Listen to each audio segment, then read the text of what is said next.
So today, we're going to dive into a guide for resolving arguments that's over 2,500 years old. But what's wild is how much its wisdom feels like it was written for us, right now. We're going to get into the Sutra on quelling disputes and see what this ancient text can teach us about our most modern and, yeah, most frustrating conflicts. You know the feeling, right? We've all been there. You're stuck in an argument, it's just going around in circles, and it feels like you're speaking a totally different language. It is so frustrating. But what's fascinating is, this is not a new problem, not at all. People were dealing with the exact same thing thousands of years ago, and their struggles led to some really profound insights on how to finally break that cycle. All right, so our story kicks off with a monk named Kunda. He's just found out that a rival teacher, a guy named Naganta Nataputta, has passed away.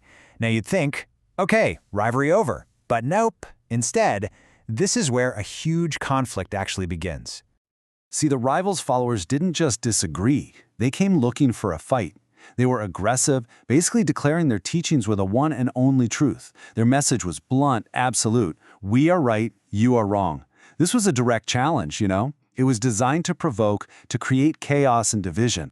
So Kunda, totally worried about this, and another senior monk named Ānanda, they take this problem straight to the top, to the Buddha. They lay out the whole situation, and they're probably expecting, a brilliant counter-argument, some kind of killer strategy to go out there and win the debate and prove the other side wrong. But what the Buddha said was not what they were expecting at all. And this is where the entire story just flips on its head. Instead of giving them rhetorical ammo for their fight, the Buddha completely reframes the whole problem. He looks right past the external battle and points to something much, much deeper. This is the core of his insight right here.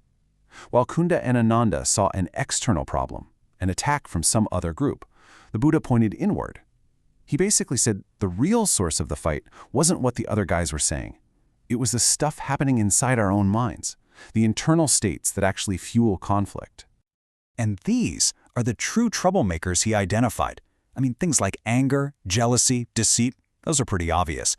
But he also pointed to wrong views, our super rigid beliefs, and clinging and attachment, which is really just our inability to let go of being right. These are like the internal poisons that stop us from seeing things clearly. They're the fuel that turns a simple disagreement into a full-blown war.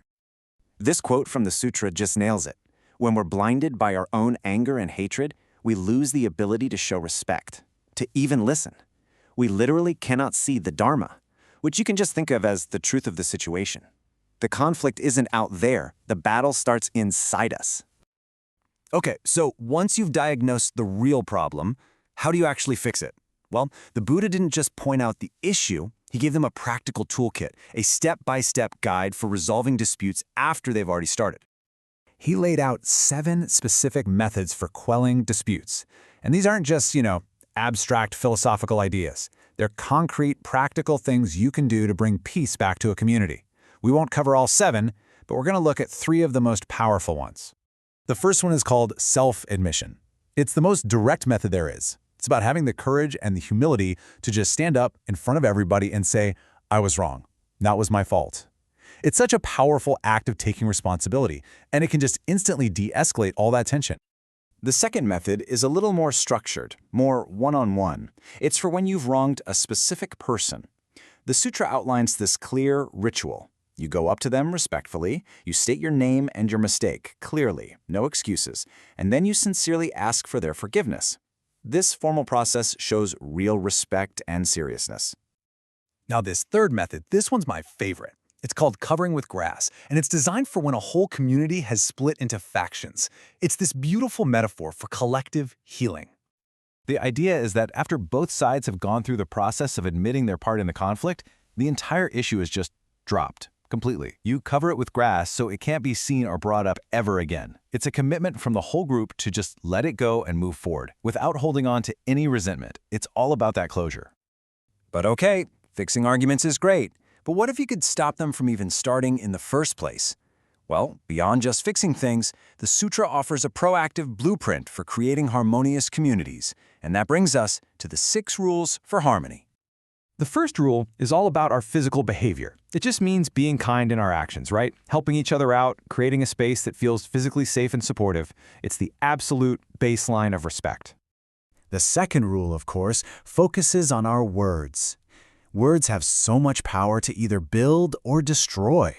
This principle is all about choosing speech that is kind, truthful, and helpful, and avoiding gossip, harsh words, or divisive language. It's about consciously using our words to build people up, not tear them down. And this third rule, this one goes to the very root of it all. It's about our minds. It means actively cultivating genuine goodwill for other people, even when we disagree with them. It's about wishing them well in our hearts, which fundamentally changes how we end up speaking and acting towards them. So here are all 6 principles together. And when you look at them, you can see they form a complete system.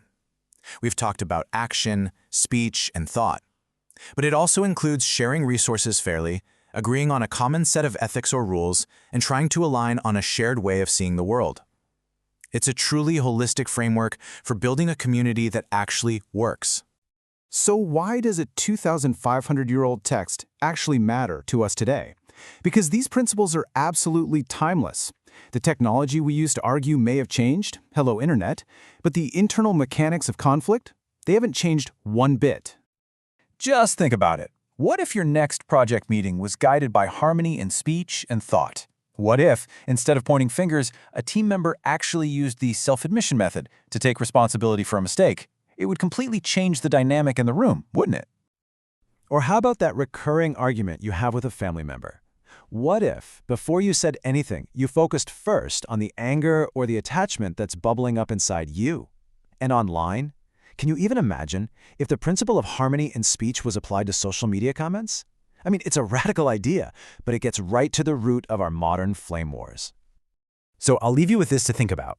Looking at your own life right now, what is one dispute, big or small, at work or at home, that you could approach differently using these ancient tools? What if the real key to winning an argument is to stop trying to win it at all